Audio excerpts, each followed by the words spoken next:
Hello दोस्तों, स्वागत है आपका अपने यूट्यूब चैनल गौतम क्लासेस में। देखिए दोस्तों, आज की इस वीडियो में हम बात करेंगे बजट के बारे में। तो 2023 में जो बजट आया उसमें जो भी नई घोषणाएं की गई उसके बारे में बात करेंगे। उससे पहले जान लेते हैं बजट होता क्या है।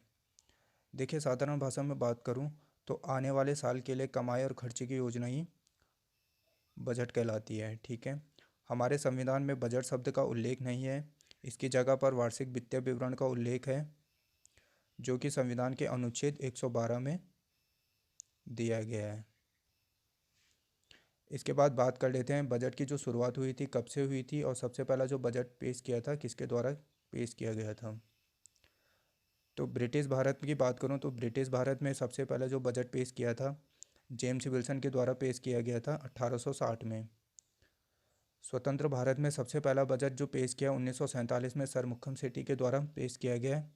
गणतंत्र भारत का सबसे पहला जो बजट पेश किया है 1950 में जॉन मैथाई के द्वारा पेश किया गया है। इसके बाद बात करूं तो सर्वाधिक बार जो बजट पेश किया है मोरारजी देसाई के द्वारा पेश किया गया है 10 बार। अगला जो पॉइंट है, बजट पेश करने वाली जो पहली महिला है इंदिरा गांधी है। 1970 में इन्होंने बजट पेश किया था। और सर्वाधिक बजट पेश करने वाली जो महिला है वो है निर्मला सीतारमण। अब बात करते हैं केंद्रीय आम बजट 2023-24 में जो भी इम्पोर्टेंट फैक्ट है उसके बारे में बात करेंगे। तो अभी वर्ष 2023-24 के लिए जो बजट रखा गया है वो रखा गया है 45.03 लाख करोड़ रुपए। तो इसे ध्यान में रखिएगा, 45.03 लाख करोड़ रुपए। अगला जो पॉइंट है यह अमृतकाल का पहला बजट है। और अमृतकाल की जो अवधि है 25 वर्ष है, यानी कि 2022 से 2047 तक इसकी अवधि है अमृतकाल की। ठीक है, इसके बाद जो पॉइंट है 2023 को बाजरे का अंतर्राष्ट्रीय वर्ष घोषित किया गया है। तो इसे भी ध्यान में रखिएगा, जो अभी 2023 को है वो बाजरे का अंतर्राष्ट्रीय वर्ष घोषित किया गया है। अगला जो पॉइंट है इसमें अब 7 लाख तक कोई टैक्स नहीं, यानी कि जो नई कर व्यवस्था के तहत पर्सनल इनकम टैक्स में छूट सीमा 5 लाख से बढ़ाकर 7 लाख कर दी गई है। अब अगर किसी व्यक्ति की आय 7 लाख है तो उसे कोई कर नहीं देना होगा। ठीक है, तो जो छूट सीमा थी 5 लाख रुपए तक उसे अब बढ़ाकर 5 लाख से 7 लाख रुपए तक कर दिया गया है। अगला जो पॉइंट है वो है गरीबों के लिए मुफ्त राशन स्कीम को 1 साल के लिए बढ़ाया गया है। यानी कि कोरोना के दौर में गरीबों को मुफ्त राशन देने के लिए शुरू की गई प्रधानमंत्री गरीब कल्याण अन्न योजना को 1 साल के लिए बढ़ा दिया गया है।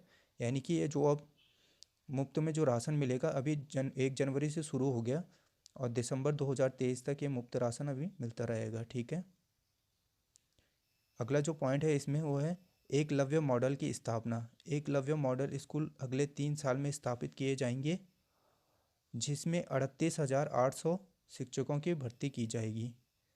तो कितने शिक्षकों की भर्ती की जाएगी? 38,800 शिक्षकों की भर्ती। ठीक है, इसके बाद जो पॉइंट है वह है रक्षा बजट में इजाफा किया गया है। सरकार ने रक्षा मंत्रालय को 5.94 लाख करोड़ रुपए आवंटित किए हैं। इससे पहले ये आंकड़ा जो था 5.25 लाख करोड़ रुपए का था। तो इसमें भी रक्षा बजट में भी इजाफा हुआ है। ठीक है, अब बात करते हैं किस मंत्रालय को कितना बजट आवंटित किया गया है। तो रक्षा मंत्रालय के लिए जो बजट आवंटित किया गया है 5.94 लाख करोड़ रुपए। सड़क परिवहन और राजमार्ग के लिए 2.70 लाख करोड़ रुपए। इसके बाद रेल के लिए 2.41 लाख करोड़ रुपए।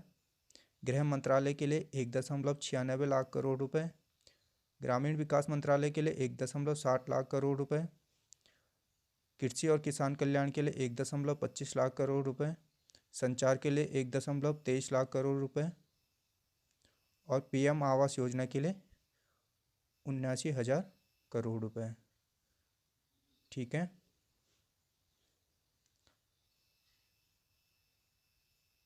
तो ये जो बजट आवंटित किया गया है जिस भी मंत्रालय के लिए, इसे आप ध्यान में रखिएगा। इसके बाद बात कर लेते हैं, कुछ इंपॉर्टेंट क्वेश्चन लिए हैं यहाँ पे जो कि एग्जाम की दृष्टि से महत्वपूर्ण है। तो सबसे पहला जो इसमें क्वेश्चन है वो है वर्ष 2023-24 के लिए कितने लाख करोड़ रुपए का बजट पेश किया गया है। 44.03 लाख करोड़ रुपए का, 45.03 लाख करोड़ का, 46.03 लाख करोड़ रुपए का, या 47.03 लाख करोड़ रुपए का। तो इसका जो राइट आंसर है option number B, 45.03 lakh crore रुपए। अगला जो क्वेश्चन है वो है, आज़ादी का अमृतकाल का समय कितना वर्ष रहेगा? 10 वर्ष, 15 वर्ष, 20 वर्ष या 25 वर्ष? तो इसका जो right answer option number D, 25 वर्ष। अगला जो क्वेश्चन है वो है, वार्षिक वित्तीय विवरण का उल्लेख संविधान के किस अनुच्छेद में है? अनुच्छेद 356, अनुच्छेद 112, अनुच्छेद 108 या अनुच्छेद 110? तो वार्षिक वित्तीय विवरण का जो उल्लेख है वो है अनुच्छेद 112 में। ठीक है। अगला जो क्वेश्चन है वो है, सर्वाधिक बजट पेश करने वाली महिला कौन है? तो इंदिरा गांधी, निर्मला सीतारमण, सरोजिनी नायडू या इनमें से कोई नहीं? तो इसका जो राइट आंसर है option number B, Nirmala Sitharaman.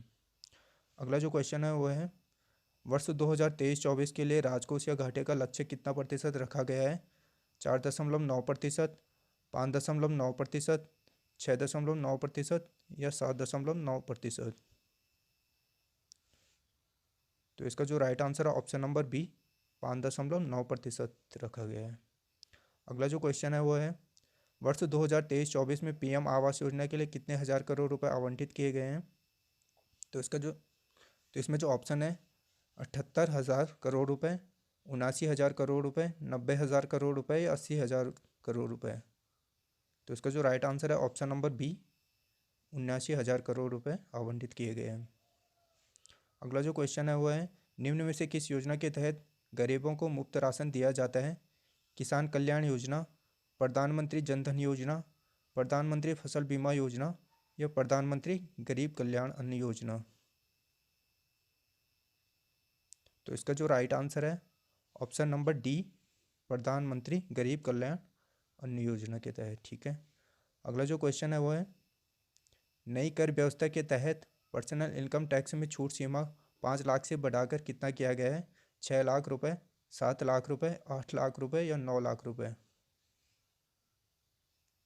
तो इसका जो राइट आंसर है ऑप्शन नंबर बी, 7 लाख रुपए। ठीक है। तो आज